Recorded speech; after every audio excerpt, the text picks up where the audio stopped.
back. Our top story today, the shocking announcement from the White House that President Barack Obama suffers from bipolar disorder. Bipolar disorder is something the president has struggled with for most of his life. After a 3-year-long manic period of extreme positivity and productivity, he has now entered a deep depression.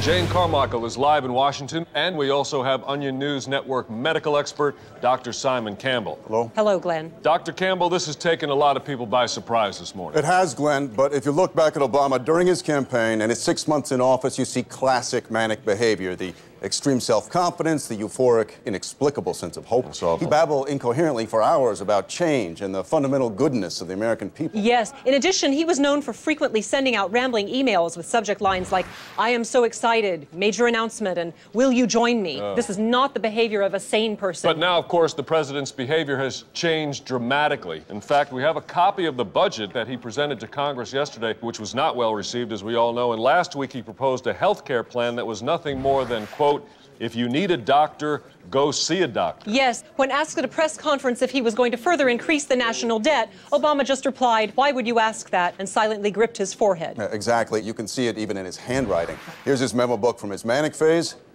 and from his depressive stage. And sources tell us that today, advisors could barely convince him to pose for his official White House portrait. All he had to do was sit there. And he's disheveled, he's argumentative, he walks around unshaven in an old stained bathrobe. Yes, apparently the president has been spending every night on the couch in the Oval Office watching reruns of NYPD Blue until he falls asleep around 4 a.m. He doesn't leave the room for days at a time, and reportedly it is just filthy. All right, we're going to have more on this. For now, we want to thank you both very much. Pleasure, Thank Glenn. you, Glenn. White House officials say Vice President Joe Biden may step in to fill the duties of the presidency. However, that may cause further problems still due to Mr. Biden's very public ongoing struggle with Asperger's syndrome.